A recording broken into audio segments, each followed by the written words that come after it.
Hello there and thank you for joining us. My name is Nancy Caroline Ayot.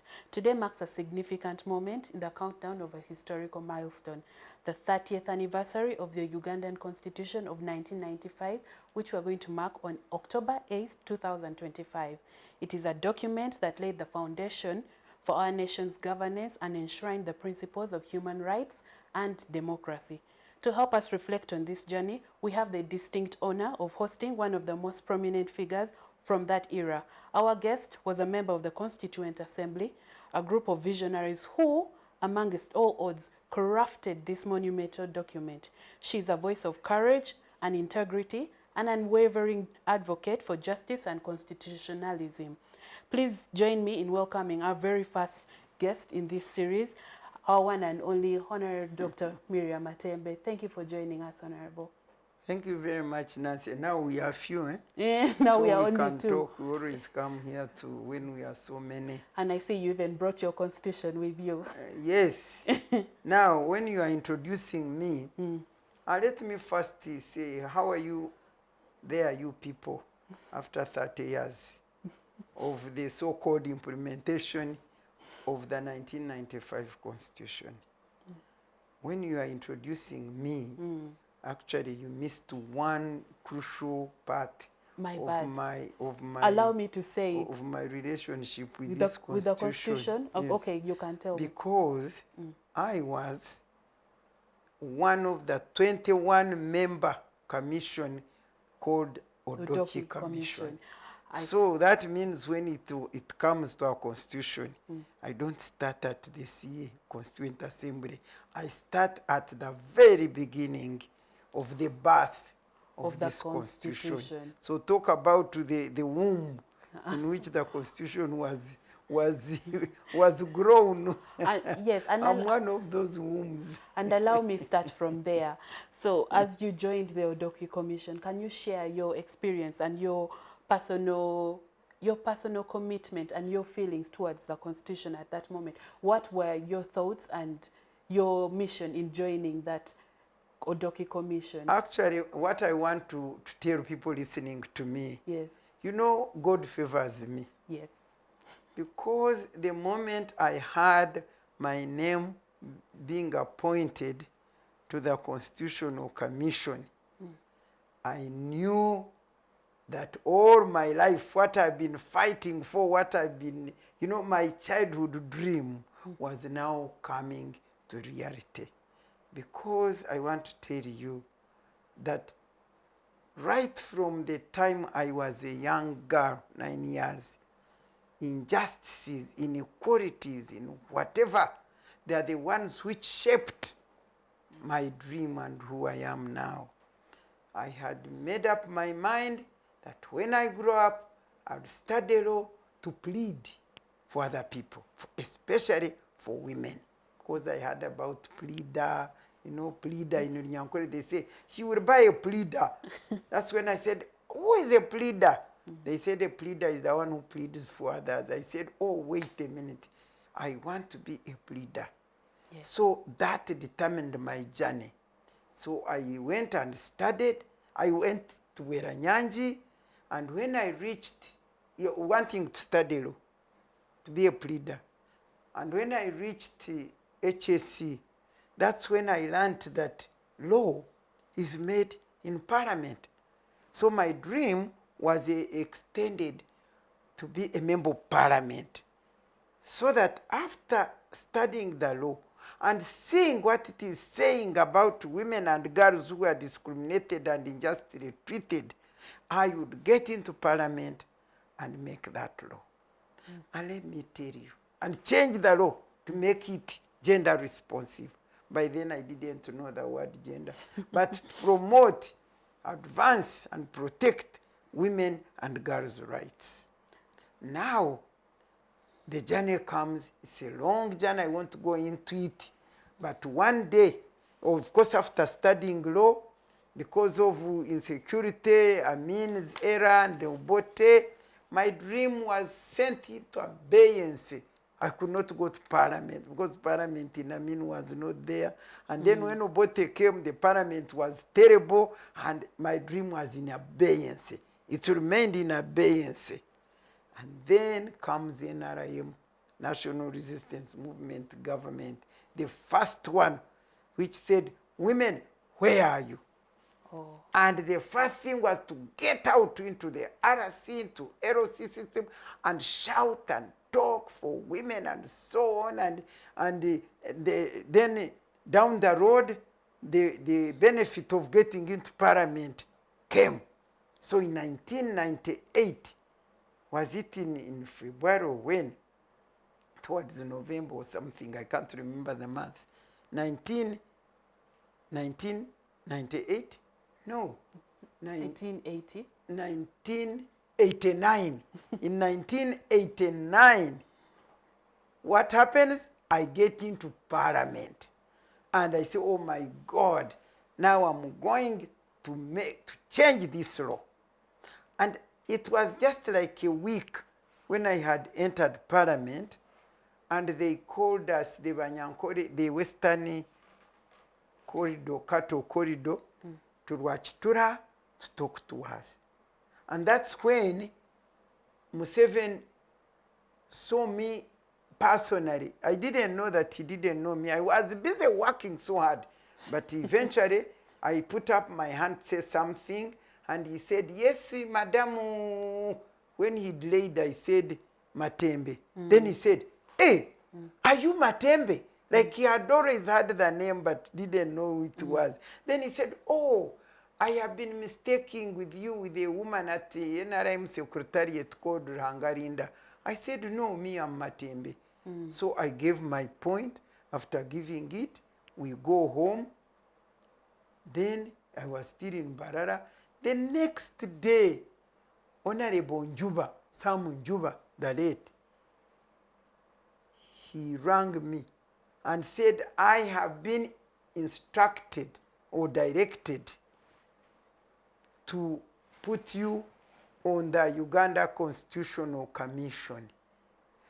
Do you want to be a minister or you want to be on the commission?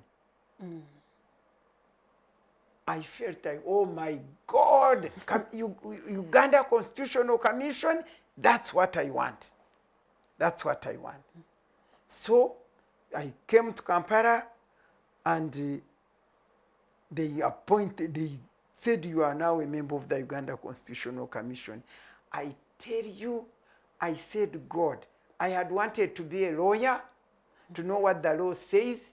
I had wanted to be a member of parliament, to be able to change the law.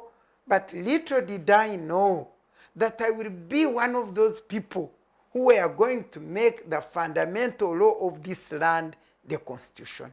So you can imagine the joy that, oh my God, it was one of the best moments in my life. Like the moment I stepped in parliament, that was now the best moment.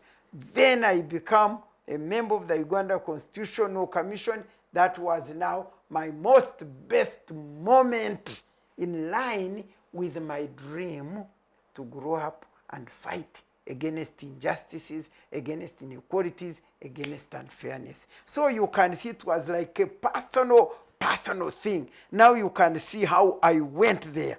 Yes. And let me tell you, even the first time I went there, when some people had been there. He had not appointed me. He had appointed the Rubega, the late Rubega lady, who was minister. After elections, she was elected as a member of parliament, and the president appointed her as the minister for gender in president's office. So there was a vacant on they already established the constituted Uganda Constitutional Commission.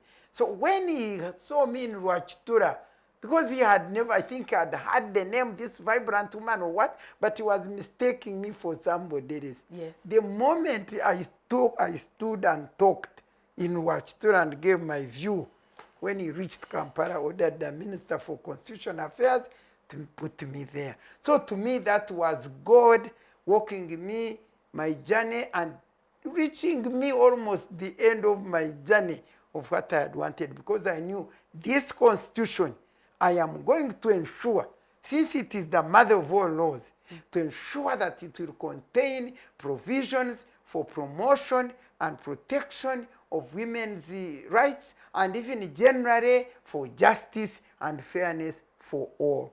The first thing that I put there, as soon as I reached there, I found they had made a program of the topics they would be addressing.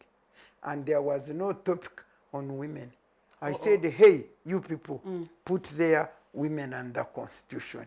So they put there the subject, women and the Constitution. I found there Miria Matembe, Justice Miria Matembe. So we were 2 women out of the 21-member commission. But as I talk, I tell you, during that whole exercise, by the time we made the draft Constitution, not only all men on the Constitutional Commission had bought all my ideas, but the whole of Uganda. I will give you the details, focused on the issue of women and the Constitution. Thank you, Honorable. And, you know, now that you've talked about your journey getting there, let's talk about core principles. The 1995 Constitution is often praised for its progressive elements. In your view, what were the most significant principles that the Constituent Assembly sought to enable, particularly regarding human rights and governance? In fact, before I answer that question to you, Yes. I want to tell you that this Constitution you were talking about, Yes, was the first constitution to be made by Ugandans. I think the public needs to know that. The first constitution that brought us to independence in 1962 was made even in Lancaster, in UK. Few Ugandans, I think, went there to endorse it. And they left so many things unsorted. And as a result, that ended up into, you know, that constitution collapsing, overthrows the government, and Obote was trying to implement that constitution, and then things did not please the Kabaka and that kind of thing, and the Banyoro. Those are issues which will come in. And so when Amin came and overthrew that constitution, in fact, by the time because there is the pigeonhole constitution, was that was before Obote himself mingled with the constitution. Then eventually they even had to get to the pigeonhole constitution, which they endorsed without reading. And then came and said no more constitutions, you know, that kind of thing. Yes, so it means that by that time, 1989, I think 1989, when we started the exercise, for when the Uganda Constitutional Commission was established and it was told to make a draft constitution for Uganda, the program we made was that this is going to be the first constitution Ugandans will have made. Because a constitution, as we are defining it, is compare it to a building. A building, a stable and firm building, must have a stable and firm foundation. And that's what we're explaining to Ugandans, that a constitution is the foundation upon which Uganda as a nation will be built. Because Uganda had never been built by Ugandans. It was cut off by colonialism, and they said, well, this is Uganda. They gave us a constitution and that kind of thing. So this was an opportunity for Ugandans to sit and say, yes, we have already been geographically cut off. But this is the time now for us to get together and build the strong foundation for the nation Uganda, which is now our nation. Whether you are Erangi, Munyankore, whether Rwanda from Kisoro, whether you are what, we are going to build this constitution. So that foundation, what we, the Constitutional Commission, did, we made sure that we first traversed the country and tell them what a constitution is and what it means, and tell them it was the opportunity to make a foundation upon which Uganda will be built. Then after telling them all that, we went there, everywhere, and we said, okay, now that you know what a constitution is, and you know what you want in the foundation of your constitution, can you please tell us So they are the people who even gave us the views. They are the people who raised those issues you are talking, which were topical issues. Those very people raised the issues, and then for us, we came and put those issues in a document. But what you need to know, almost all Ugandans, because all civil society organizations, all the NGOs, the individuals, the professionals, the whoever we visited, they would call us, we go and talk to them, explain to them. Then at the end, all of them submitted their views. I want to tell you, everybody who demeans the 1995 Constitution should also be demeaned. There are some things which we should say no good, because the situation has changed. But there are those which you say these are very good. For instance, they said that Museveni was choosing people he knew and all that. Now, this man, he chose me on the Constitution because he had heard, I didn't know him personally, say that he's putting me there as an individual. And the people who were on those constitutional commission were distinguished men and women, I'm telling you, who are not vulnerable for buying, who are not vulnerable, and like the Professor Sempebwa, the Just Sodoki, whoever we were, very prominent Ugandans. Our concern was, let's bring this constitution to Ugandans, upon which we shall build a nation. Our concern was, we have been given opportunity to build Uganda, and we Ugandans to build it for ourselves and not anybody else. And therefore, we shall make sure that we shall build it on the views and the needs of people, how they want their foundation to be. That was the thing that was taking us through. And we made sure Ugandans, they wrote, if it is recording, if it is what, and we got all these views at the end. And we sat hours, we would sleep, I would go home like 3 o'clock in the night. By 7, I'm already at my table writing.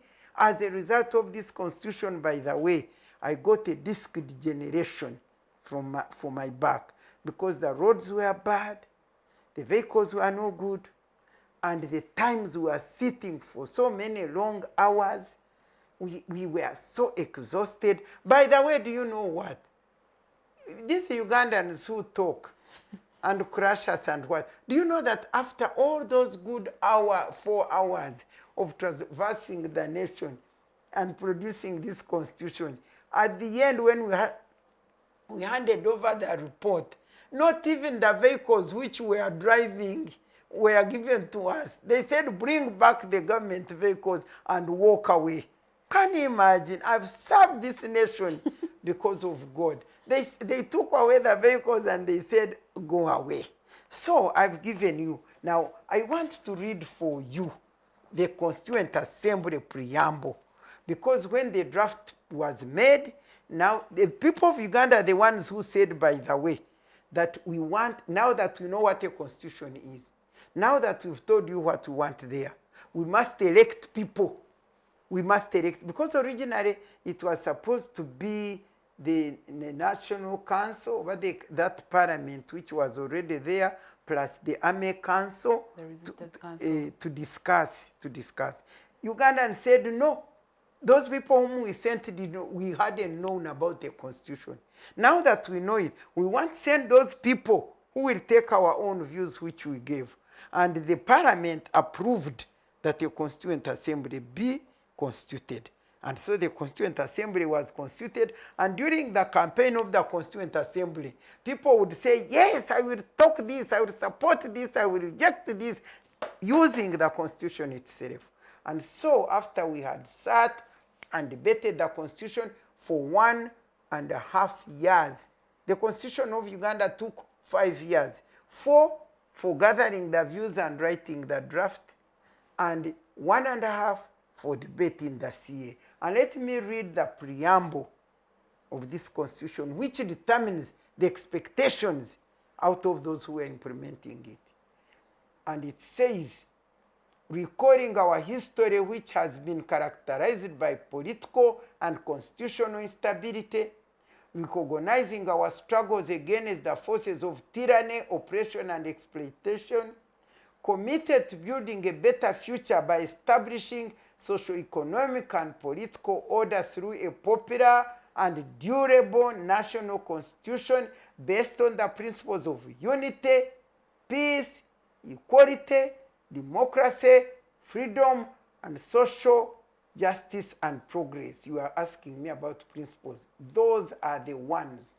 Exercising our sovereign, inalienable right to determine the form of governance for our country, and having fully participated in the constitution-making exercise, noting that a constituent assembly was established to represent us and to debate the draft constitution prepared by the Uganda Constitutional Commission and to adopt and enact a constitution for Uganda, do hereby, in and through this constituent assembly, solemnly adopt, enact, and give to ourselves, our posterity, this constitution of the Republic of Uganda, this 22nd day of September in the year 1995. It's so great that I'm talking to you on this 22nd today, isn't it? Yes. 22nd September 2025.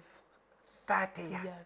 The principles, the constitution was based on the principles of unity, peace, equality, democracy, freedom, social justice, and progress. Those were the governing principles that determined what is contained in this constitution. After you reading it, I feel like clapping. You clap. We did a good job. We did a good job. 30 years ago, the original document, and I'm telling you, when we passed that constitution, and it went, for me, I achieved what I wanted. I made sure that it became gender sensitive and responsive. No more inequality for women. And it even contains specific provisions. Is it Atko? I used to sing it all over the place when I was explaining it to Ugandans as to what we achieved for women. It has, I think, 6 clauses specifically sorting out the woman question. There's the disability, yes, the workers, the, unity, social progress for all of us. There is a famous story, Honorable, about how you fought to have women being included, and many people say that in the Constituent Assembly you said you will stand on the table if they do not include some of these clauses. Actually, that was not on the assembly. On the assembly, I read a walkout. The CA, I read a walkout. But because they were trying to disturb, I will tell you a few things. That one, I said it on the commission. And I was going to stand on that table. I am telling you, I said that provision, I can't remember. I said it must be there, it must be there. They say, no, you see, I said, you see. I said, Mr. Chairman, I am going to stand on this table and hear you if you don't put that clause. And there eventually it was put, clause, that clause was put. I can't remember which one. Then when we reached in CA, prayers, I said, let's pray. And I want to tell you that the people who came to the CA, they came knowing Matembe, this firebrand. Because as soon whenever I say, oh, this is the Matembe, oh, this is the Matembe. So they were ready to rise up and actually fight me. And I realized it. But how I was convinced that that was it, when they came to pray, they said, we want to have a prayer. Okay, so let's go and write a prayer. When they brought this prayer, which they read to us, they stood up and read a prayer. God, we thank you for these distinguished men. Yeah, we ask that you give them wisdom and whatever knowledge, and whatever the prayer ended, no woman. Men. I put up my hand. I said, Mr. Chairman, not only men are here, also women are here, and we want to be prayed for. We want wisdom. We are also human beings. Oh, people said, what does she mean? Men includes women. She's disturbing. Then other people, this woman, even the women themselves, but this Matembe so is impossible. How can she bring this? I said, no, I am bringing it because I am not a man. I must be prayed for. I remember my mama, Rhoda Karima. You know, she usually guided me. God rest her soul in peace. She said, Mwana wange, my daughter Miria, you know, men includes women. So they have also prayed for us. I said, Mama, I'm not taking that. I said, and you know, God gives me wisdom. In all this, when he said men includes women, that's when I said, no. If anything, it is women That includes men. that includes men. And it is she who includes he. I said, for that matter, let's say, pray and say all these women. And when we come to say he, let's put she. Because when you say women, you stroke, they are men. Yes. When they saw I was defeating them, they said, okay, let us say men and women. They put men and women. So that was my first success. I won that. Then we go on. Then somebody down the road was demeaning us and say, women, when they see what, like that, they are like, when you, in the dark, when you raise up your head or whatever. No, she first said, you see, they don't be like women. For them, they don't say no, but what they want. Oh, she was. I can't remember. They're not sure of what they want. When they say yes, they it mean means no. no. And I say, what? Order, please. Then when I said order, then he say, you are like Simanyu women, it is below the knees, it is up. And the speaker was saying out of order, and the man was adding other things to demean us. I picked my file, I picked my books. I didn't say anybody. I walked out. When I reached the entrance to the hall and looked behind, all women were following me. I think it was only Siso Gwar who didn't follow us. So we walked out of the assembly, and there was adjournment. So the next day, we prepared our statement. And that statement, we stood up and read it to the CA. And Honorable Erika Ruhanga stood up and said, yes, these ladies are right. We are here. We want to be united in making a constitution, the first constitution made by Ugandans, and therefore there is no way we should discriminate or demean or make fun of them. And we succeeded. And from that time, men were respecting women in whatever they do. And we were respecting men. And when I saw what it was, the battle, when they gave us an opportunity to give our maiden speech, I planned my maiden speech. I planned it in such a way that when I talk, I'll be talking to the hearts of these people. Such an extent. And when I finish talking, remember, for instance, I would say, I invite you to look back into your village, into your constituency. Whether it is Lango, Achori, Umbarara, or where. Look at that young girl in the village who cannot have education because she's a girl. Look at that woman carrying pregnancy, the baby at the back, the firewood on top. And yet in all these, they beat them, they chase them out, they do all that. I said, look at those daughters, look, look. And then after I had talked, I got a standing ovation. And as I was talking, you could drop a needle and hear it fall. And I got a standing ovation. And I remember the late Honorable Nechoni, she was weeping. Some of the men, their tears were falling. I said, I am done, I have won. And from that day, we formed a caucus, We involved the Ministry of Gender, we involved ACFOD, we involved FIDA, we did research, and we formed this caucus, which was, what was it? Women and what, and people with disability and so on. Instead of being 58 out of the whole assembly of 200 and something, we became 74. And whenever there was a controversial issue, we would hold Caucus meeting. organize a couple, some tea at Sheraton Hotel. We call men who know would be picked and would be listened to, and we would give them, we put forward our views and put them forward, and then we give them a cup of wine, a cup of tea, wine and what, and after that, the next day, our issues would raise.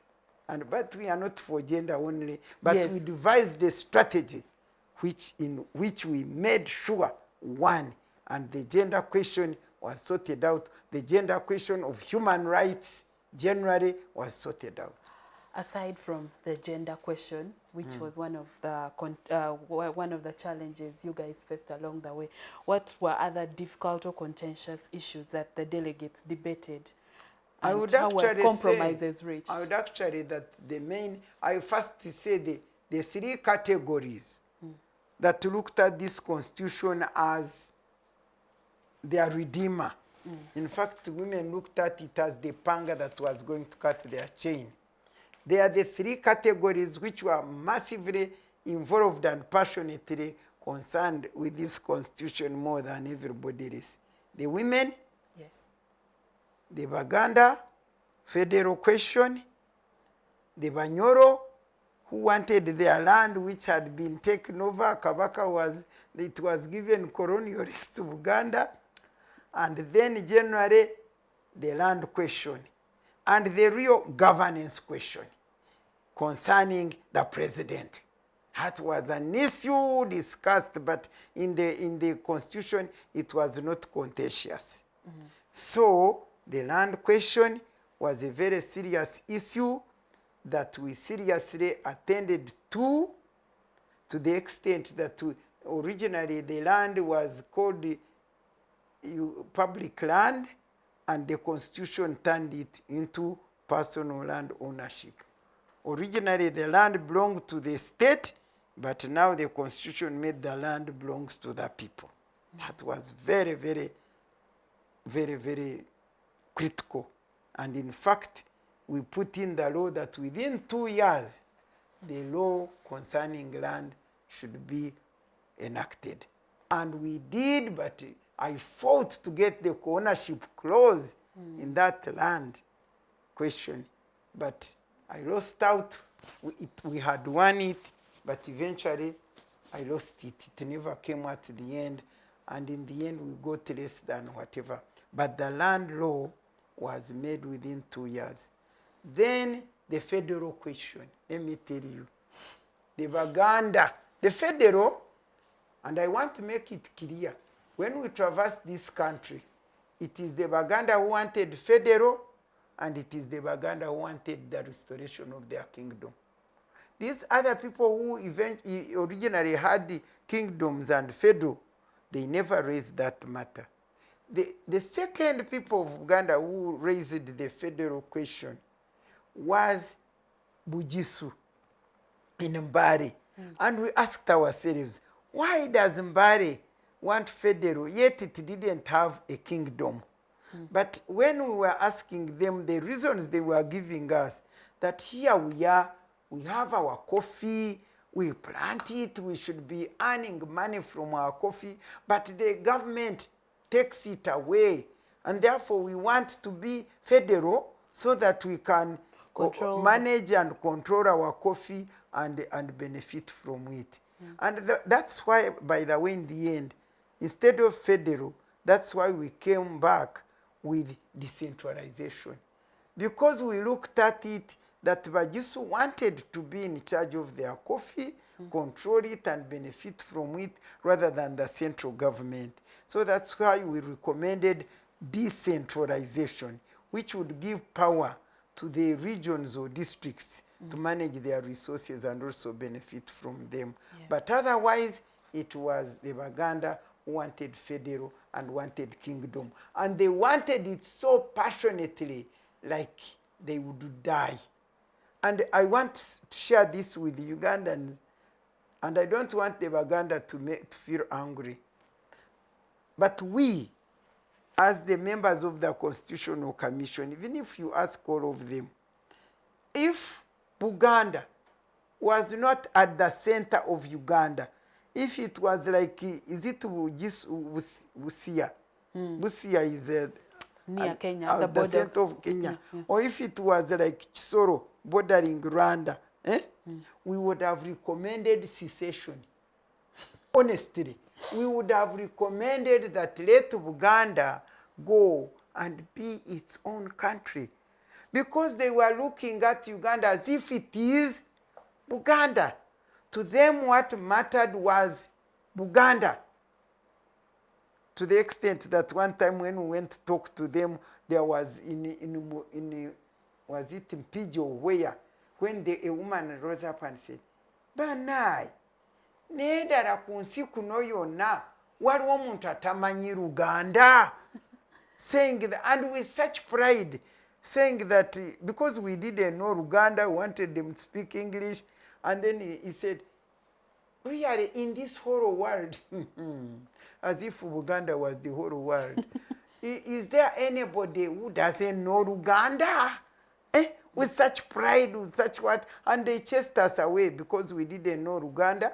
And so we left and went and started training elsewhere until they realized, hey, we are not going to give our views or something. Then they called us, please, commission, come and teach us also. That is the extent to which those people were. Honestly, we could see that with the Buganda at the center of Uganda, the problems, the unity we are looking for, these problems will remain. But there is no way we could recommend secession when it is at the heart of Uganda. But that is the situation. I'm being brutally frank, really, but that's what the situation was. Tell you how strong the Uganda and their kingdom were. And so you can see why eventually they said federal, and eventually they said kingdom, and then the Batoro, the Banyoro also took advantage. That's why the provision we put was anybody who would like to be, to form a kingdom, they can.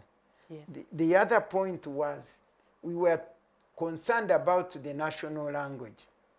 And we asked people about the national language. How can we unite when we can't talk with one another, when we cannot understand one another? So the issue of national language was very crucial, and we thought we would propose and people said, around the country, he said, you know, in fact, the best language we could have as a national language, we would suggest Luganda. Because many people here, because it is at the center, they have known Luganda here somehow, and learning it would be not so easy. But the Baganda would be so proud. They said they are already proud. They think they are the only who matter. Now, if we give them the national language, we are finished. And that was being said by the north, the west, the east. You see, I'm sharing these issues. I don't want Baganda to say I'm bad. I have daughters in love, you know, brothers in love from Buganda. I have them, nephews, but I'm telling them and Uganda to hear what they may not have heard when we were doing this constitution. So we said when the issue came in CA, they didn't recommend Luganda, they said Swahili. When the issue came to CA and we said national language to be Swahili, do you know the people who rose up to reject it? They were mainly Baganda. They said, why should we pick a language which is not ours? Why should we pick a foreign language? And because of that, we have never made a national language. You can see the challenges which were there. Now, what was the other thing? The governance. The principle of separation of powers was central.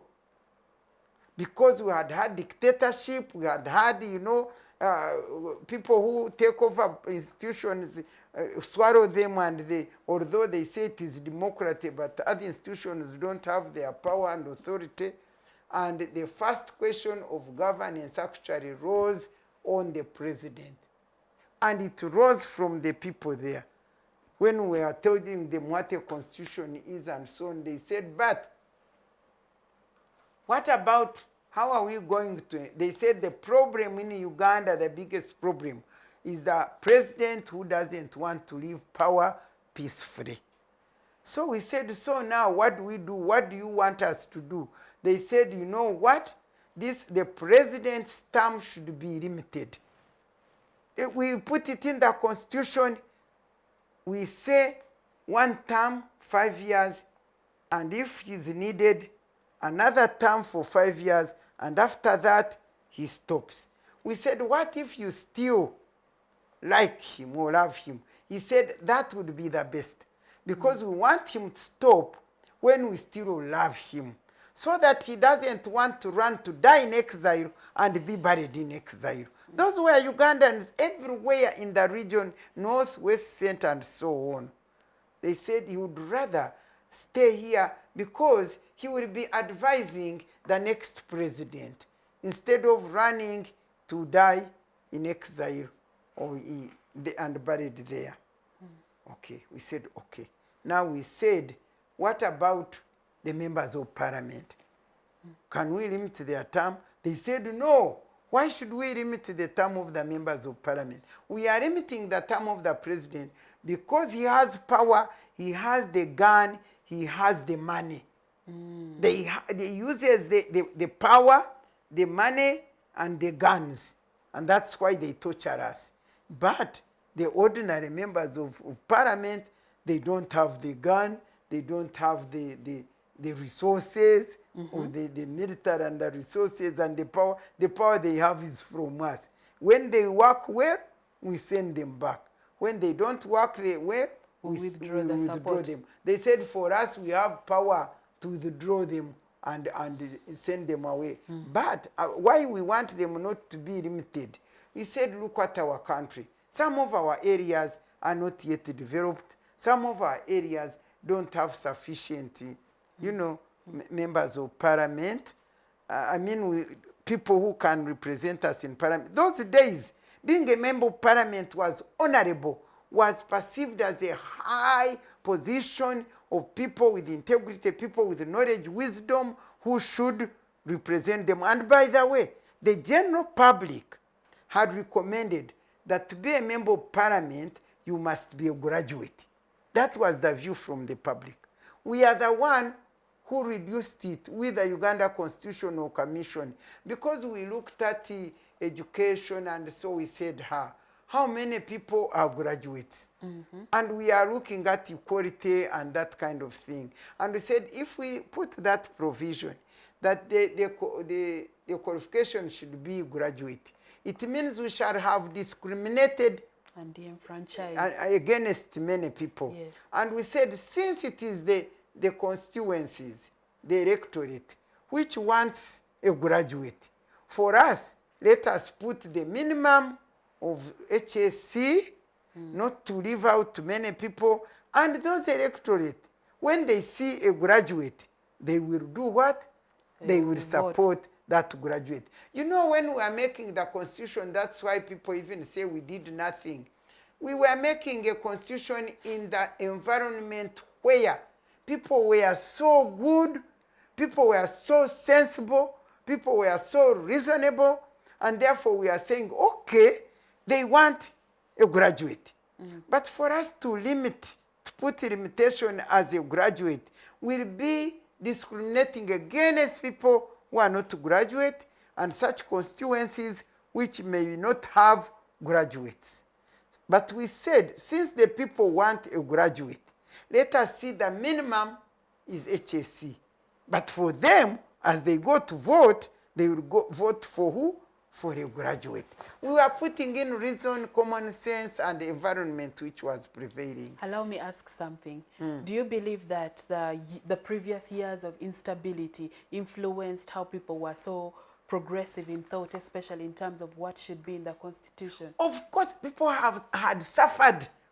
People had suffered too much of guns, of disappearance, of nga we suffered. I have no time to go into this. And what is so sad is that the young generation right now, those who are being bought for elections, those who are buying the elections, did not experience that environment. Otherwise, the people who are making the constitution, they say that's why you have the preamble. Where we have been, we don't want to go back. We want to move on. And therefore, they were putting these characteristics, these qualifications, and they were like, they are all genuine. And even the people who went into the constitution were so genuine. And even I think the parliament which came in, you know, the sixth parliament, the vibrant, which Museveni hates like hell, it was determined to implement the constitution because it was the first implementer of the constitution. So what else did I not talk about what was needed? The president and the members of parliament, they said, no, don't limit them. They gave us the reasons. And then human rights, of course, was central. Human rights was central because we had experienced total violation of human rights where people were made like dogs. Like for us, I mean, you'd say, you are one time, you know, one time when Obote too had been overthrown, and Rutwa, Okero Rutwa, Tito Okero came there, and then there was Okero who was the army commander, and one time I saw them on TV, my black TV there. And Obote and Rutwa was saying, Obote made a mistake. Oh my God. And I was sitting there and I said, here I am a lawyer. And the one who is ruling me is that one. Obote made a mistake. I almost picked a stone and threw it at that TV. That will show you how far we had gone when Museveni took over. How desperate, completely below. We had gone like underground. Uganda had gone into a ditch. Me, I will tell people who listen to me, whom I see saying Museveni did nothing, they will even say now he has bought me. But I had already said it here before. People who say that Museveni has done nothing for this country, me, I give credit where it is due. That man's government and all of us who embraced it picked Uganda from a ditch, which was really so far. The only problem is that after putting it on the ground and wanting it to move forward, implementing those principles you had the principles of unity, peace, equality, democracy, freedom, social justice, and progress, when we had put Uganda on the foundation, now on the ground from the ditch, to start implementing those principles, then President Museveni now changed his mind. Instead of running with a vision, she substituted it with a personal ambition and jumped back into the bush. And so we are now in the bush, having forgotten to implement all this. But really, we are coming from far. That's why Ugandans were reasonable. That's why they were wise. They had learned through a bad experience, and they wanted to go into new Uganda with a very good foundation. Yes, Honorable. Looking back at the 3 last decades, which ways do you believe that the spirit and the letter of the 1995 Constitution has been properly implemented, and which ways do you believe it has been eroded? First of all, I must tell you, what is being implemented is not the 1995 Constitution. Another constitution was made. I was talking about Odochi Commission's constitution. Down the road, when the president wanted to change it for his own good, and I'm not saying that constitutions are not amended. Once you start implementing a constitution and you see where there were gaps, where there were where were the challenges, then you can amend accordingly.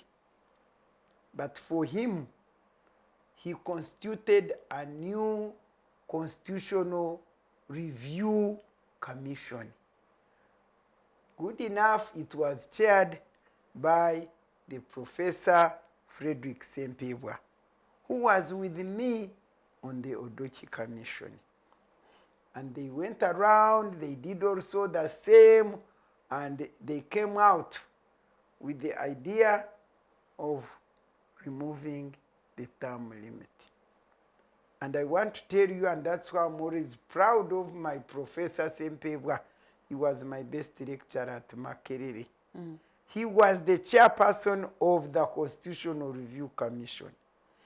But him and the late Samuel Wori, men of integrity, wisdom and integrity, they refused, they gave a minority report. You can imagine when a chairperson of the commission gives a minority report, it means that the constitution which is being made, and he was one of those who made the real good one that contained the principles that we wanted.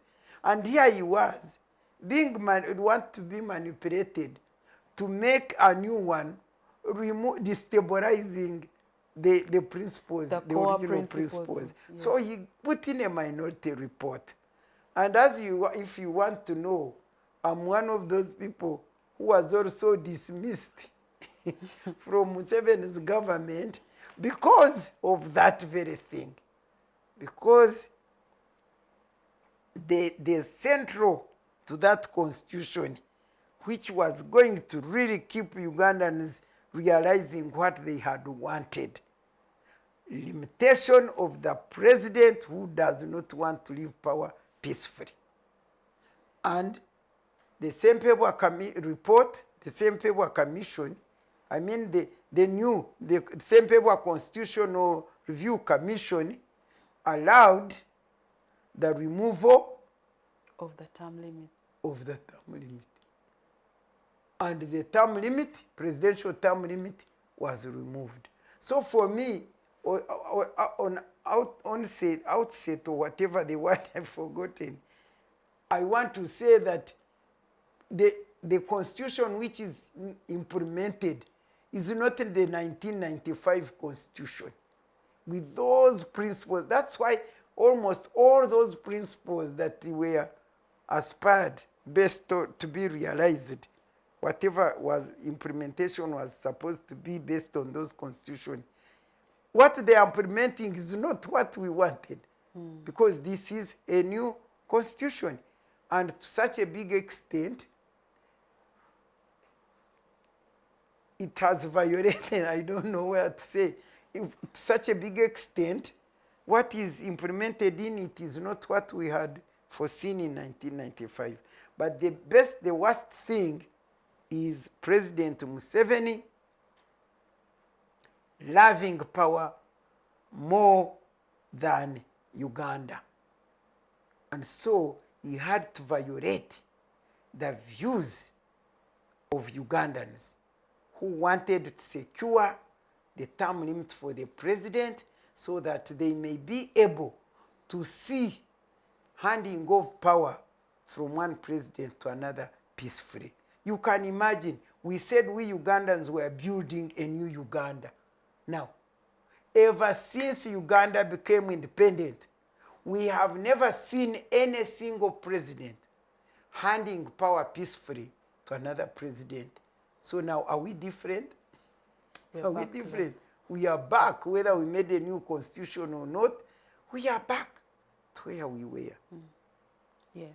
And in relation to this, many people accuse us, we who made the constitution, that we gave the president too much powers. I want to tell everybody listening to me that for us, we are very mindful of the powers of the president. We knew Obote had centralized powers, and we didn't want to give the coming in president of Uganda centralized powers. So we said, what do? We said the president is the leader of this nation. When things go wrong, he's the one to be blamed. When things go right, he's the one to be praised. And therefore, since he's the one to be blamed when things go wrong, we should not take away all the powers to appoint the people he works with from him. Because surely he is the one who is in a position to know, since I want to achieve this vision, if I can get so and so, so and so, so and so, so and so together, we can succeed. So we said, let us give him the power to nominate people whom he wants to work with on all the organs of the state where you would be working with.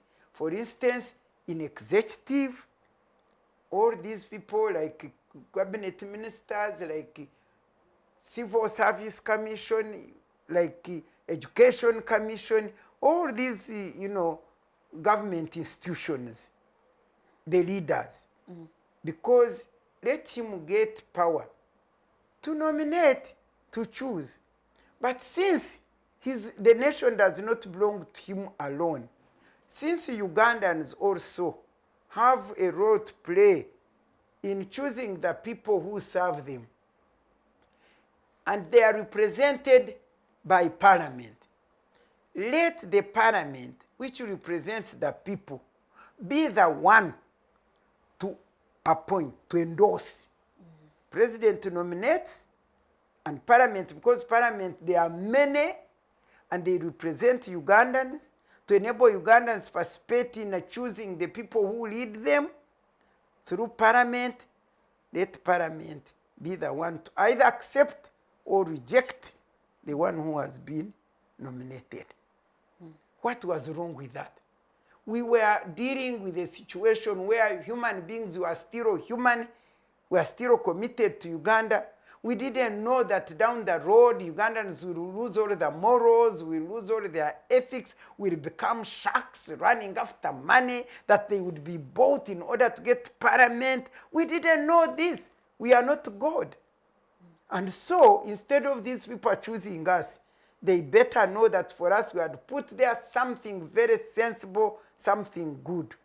It is the members of parliament who have changed. You remember the 6th parliament, which contained the real people who would help the president to choose the right people to lead Uganda.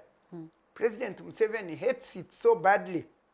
Even when I think these days, now that he have captured the whole of parliament, he no longer quarrels about 6th parliament. You remember the 6th parliament, when they had elected us and we are vibrant, running to implement the constitution, just down the road, there was this company in America. I can't remember the name of that company. But they wanted to work at Bujagari Falls. So they bidded, and I think the president had, accepted the company. But when it came to parliament, the parliament did its research, and they said, no, this company is fake. It is not we are not going to give it our job.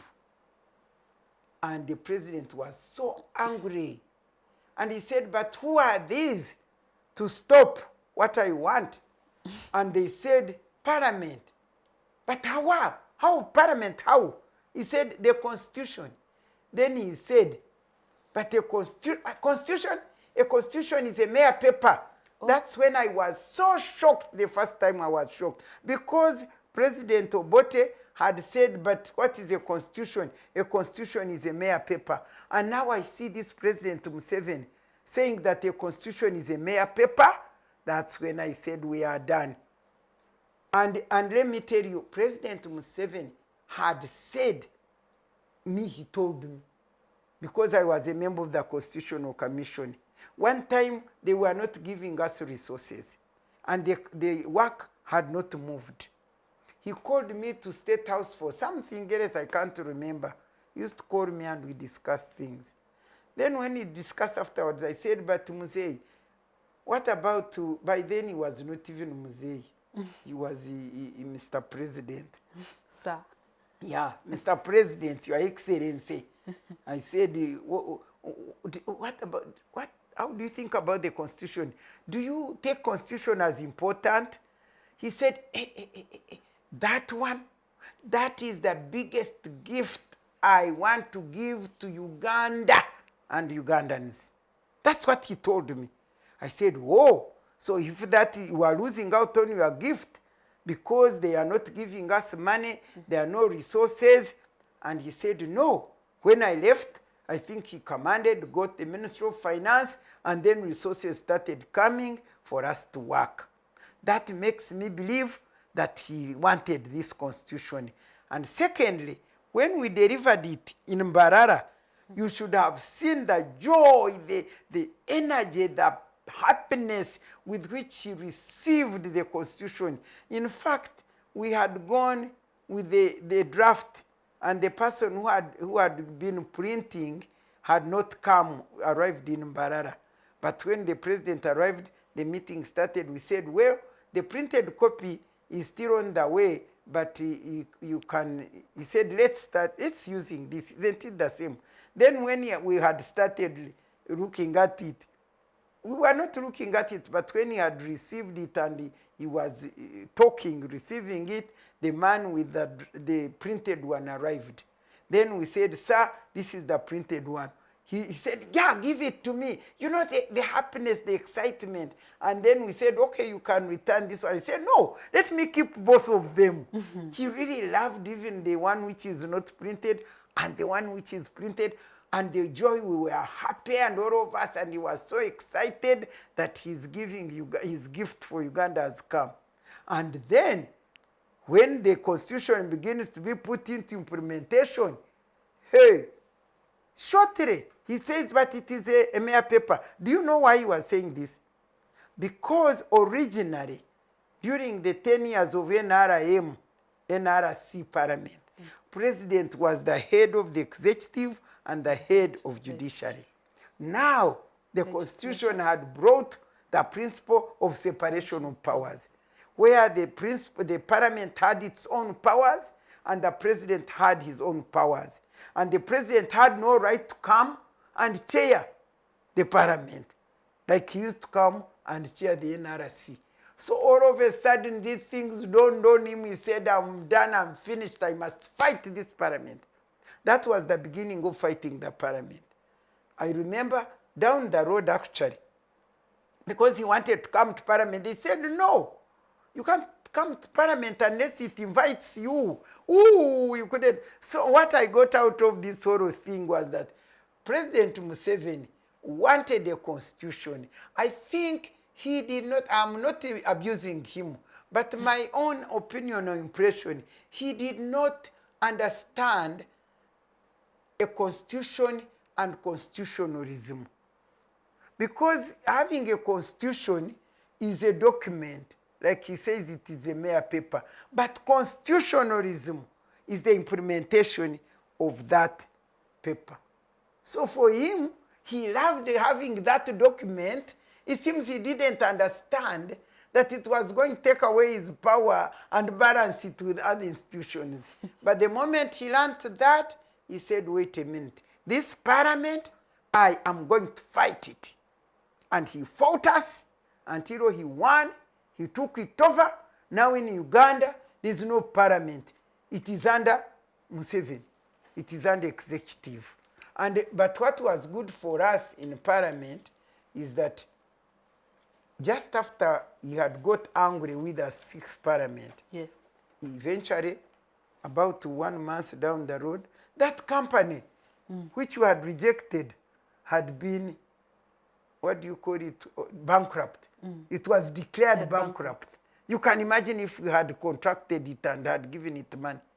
Uh-oh. Don't you see Parliament being powerful and Parliament playing its role would have saved this nation all this time a lot of resources, a lot of things. But because the Parliament has been taken over by the executive and deliberately, he took it over deliberately. Because I remember I said, I will fight. And then that is when eventually we came to the seventh Parliament. That's when now they proposed the removal of the term limit within the new constitution. That's why we objected to the removal, and he chased us out and he fought us until eventually the eighth Parliament ended up with few of us. Some isolated people went there, but they could not. They were defeated. We were also defeated at the seventh Parliament because everybody was bought 5 million, 5 million. Think you remember that, or you are still young. And 54 people, 54 of us, we refused to bow into him. And then eventually the next elections, they fought us and we fell out. And from the eighth Parliament, he took the Parliament completely, beginning with the eighth Parliament. And therefore, me, you don't talk to me of a Parliament in Uganda because it is part of the executive. Okay. And even when we go to judiciary, really, if judiciary had its powers, full powers as it should, would Besigye be in prison illegally now? More than 300 days now. Illegally, with all these young boys whom they capture. One boy who is hurting me, Zimugume. This boy, the young man who suffered in Congo. Honestly, I think President Museveni's people should have a heart. They don't seem to have any heart. Because that man, Mugume, I can't remember the name well. Sam Mugume. But that young boy, really, the way he suffered in Congo, I used to meet his mom, and she was crying. And me, I never knew that the boy came back, only to see that he's been captured again, and he's nowhere. Why don't people have hearts? And now, when you see the Attorney General, I saw the Attorney General arguing, telling Kahindo Tafie that he doesn't know what he's saying. That is the kind of Attorney General, and I saw, by the way, in social media, he's being awarded as one of the best distinctive men in this country. What? The one who cannot know. Attorney General is supposed to advise the president. No, now it is now Honorable Kahindo Tafire advising the president. No, Attorney General is supposed to advise the government. And he should have been the one to advise the government that actually these people are being detained illegally. Now he was the one telling Kahindo Tafire, who went to the bush, who fought, who knew why he was fighting, and he's telling government, please, what you are doing is wrong. And he's saying he doesn't know. Who doesn't know? Who doesn't know? Because everybody in this country now, we know Besigye is being detained illegally and under judiciary. Why isn't judiciary acting? Because maybe it has no power to act. Because they fear. The judges fear being sacked. They fear being promoted. The magistrates fear. And besides fear, corruption, ethical values have gone down, moral degeneration. This is the Uganda we are talking about now, which was not perceived by our 1995 constitution. Do you believe that Uganda started with the amendments of the controversial amendments of that age limits and term limits? Central to the breaking down of this constitution was the removal of the term limit. And I can assure you, let me tell you, President Museveni never used to hold parties for people. He never used to celebrate people. For us, we never used to get any money. We used just our 7 million as allowance. That's what I got all my life. And then I was chased away with no pension, no gratuity, no nothing. The other day, they called me, they wanted to acknowledge, they wanted to give me a certificate to acknowledge my my work in leadership, that for setting a good example of a good public leader and mentoring young generation. I went, they gave me that certificate. But is that what is that what I deserve in this world? But you see, for us, I brought this tell you that for us, we are serving the nation, we were working and serving and not involved in money, in corruption, in all that kind of You thing. didn't need envelopes. No, we didn't. We were serving Uganda. Our focus was Uganda, serve its people to achieve those principles as contained in our constitution. But because for him, he had a vision, and I was telling you, he never served the wine and what. But when they took off, the day they succeeded in removing the term limit, the day I walked out of Parliament and wept for Uganda, it is the day when President Museveni held a party, great party. They drank, they danced, they enjoyed for the first time, because for him, whatever he had wanted in his life, to be a life president and a dictator in this country, moreover, using the people to make him one, he had achieved it.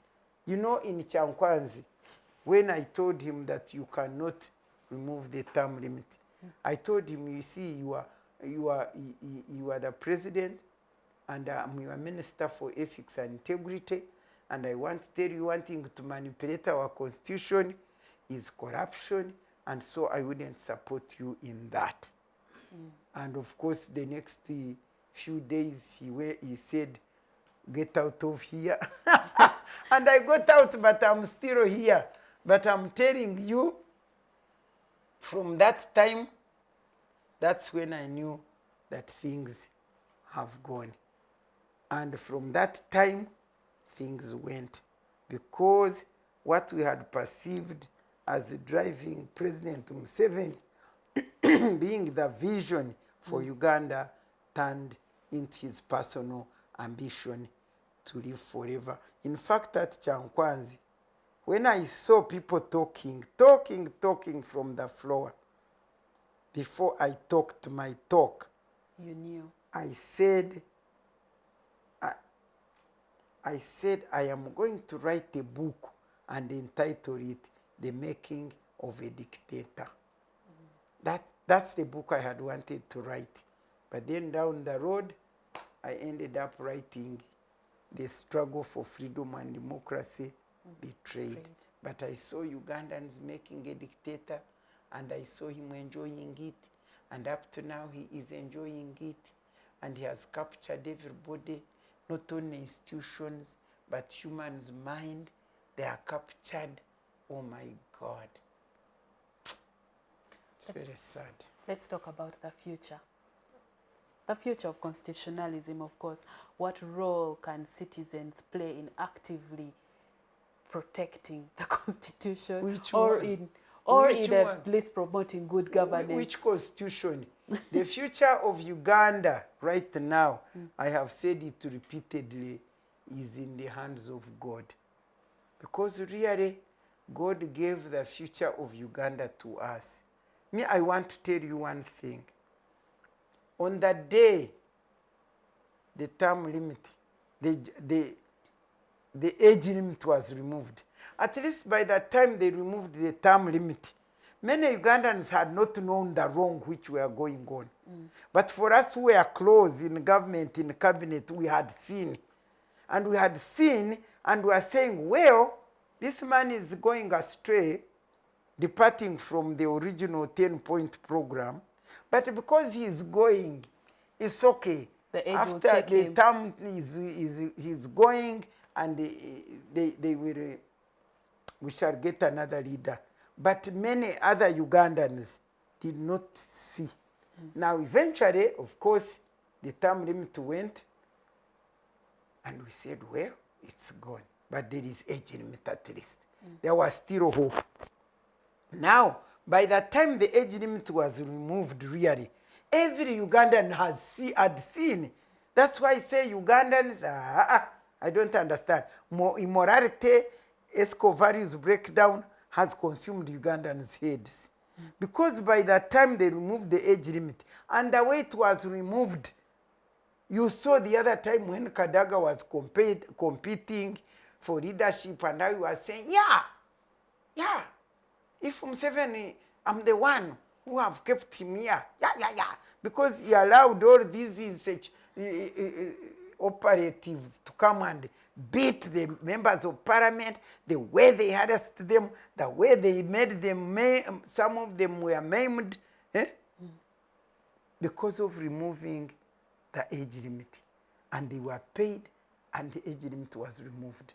And me, I said, well, that is the end. I looked at that as that time, if the age limit had stayed, I am telling you, that is the time we were going to cross over, like to the promised land. I usually compare it with the children of Israel, that when they were supposed to cross to the promised land, and the time had come, the age limit had come, and now we are going to cross, meaning getting peaceful handover of president to another president. What happened? They beat them, they removed the age limit. And therefore, for me, right now, to be honest, tell you, first of all, the constitution will have to be reinstated. I don't know, you can review it. We don't need to get Ugandans again, because the Ugandans had talked, and they said it is for prosperity. When the new government comes, the new one, when God brings up a new government different from Museveni and his people, these documents which we have, the old constitution and this amended one, contain the views which can really get some distinguished commission like we did, and make a review and take it to Parliament, and they will endorse it, not going back to Uganda and ask for their views, because they are already there in these constitutions. What message do you have for Ugandans? What do you advise them to do in order to bring back our nation to the time when everyone wanted good governance and good progress for this country? Well, for me, I have always said it and repeated it. I saw this man called Mao. I said, surely witchcraft has caught up with Ugandans. When I saw him, we are talking of unity, and you pick all these people who have been opposing, who have been in opposition, which he was listing. You join them together and say, these are now the Ugandans, great Ugandans. And you look at opposition, which is there. Because every government in democratic governance has government and opposition. Now, this is one now government, which he put forward for us. And then he looked at NUP, ANT, and I think PFF. And the way he really called them evil, they are terrible, they are dangerous, they have no right to own power because they don't know how to use power. Not anybody must have power. Now, in the midst of that kind of nonsensical talk from somebody who has been standing, objecting to injustice, to inequalities, to divisions, to that, what do you see there? What do you see? So for me, I say, for me, this Uganda will have to be redeemed by God, and I don't see the future of Uganda in terms of constitution and constitutionalism within the governance of the NRIM government. I don't see it. So something different. God has got to create a miracle. Maybe like he made people to walk around the wall of Jericho. As But me, I know our Redeemer lives. For some of us, some of you, you may say, Matembe is joking. He's joking. I saw Obote go, first one. I saw Amin go, life president. She went. I saw the Rutwa, the Okero, I saw them go. The Muangas, I saw them go. Even Rure went. And now President Museveni here. He will go. My prayer is that God keeps me alive. I'm not saying he's dying. I don't want him to die. In fact, I want him to leave power while he's still alive, so that he can see and learn how things go. So I do believe that because our Redeemer lives, he will redeem us. But these elections, like you saw, they are already declared. Hey, I listened to this guy whom I call my son, Mau, whom I participated in mentoring. I was getting a certificate for mentoring young people. I mentored those people in Makerere. He knows that. I loved him. I saw him brilliant.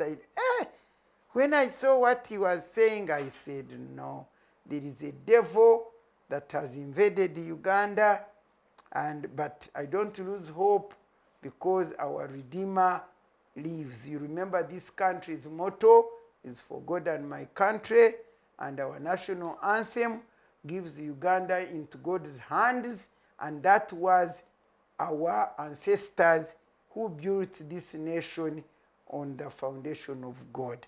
And so, he will redeem us. But human beings ourselves. Thank you very much, Honorable. We have come to the end of this segment. If you could summarize the legacy of the 1995 Constitution in a few words, what would you say about it from the time it was, in just a few words, if you could summarize from the time it was put into effect until today, what would you say about it? That's why you saying until today, didn't I tell you it ceased within a short time? The implementation of 1995 ceased within a short time. It was violated. It stopped. And the I don't know when was the review carried on. Same paper commission. Was it 2003? Ours started from 1995, then to 2003. How many years are those? Probably 10. Was it 10? I don't know whether it reached 10 years, but well, don't ask me of its. You can talk of the reviewed commission, but ours achieved a lot. Then those few years where the parliament was independent, the executive had its powers, and the judiciary had its powers. We achieved a lot because there was no cry, there was no suffering.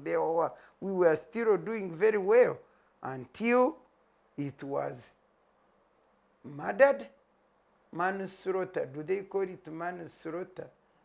It was manslaughter is when it's not deliberate. It was murdered. It was murdered and got off the stage, and a new constitution came on board. So for me, when they continued saying 1995 constitution, I don't even know whether the provisions are still there. By the way, I haven't looked at it in detail to look at the review, the same paper commission constitution. I don't. But what I know is that the 6th Parliament implemented quite a lot. The 7th Parliament implemented a lot. And within those 10 years of the implementation of our Constitution, a lot was achieved.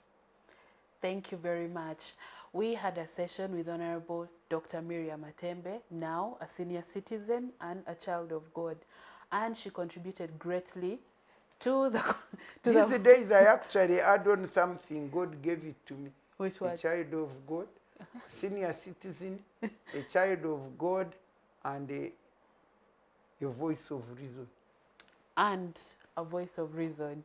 Thank you very much, Honorable. It's always a pleasure having you, and we respect the legacy that you put in place, and we know that God will reward you. I'm very happy that you had this interview with me. Thank you.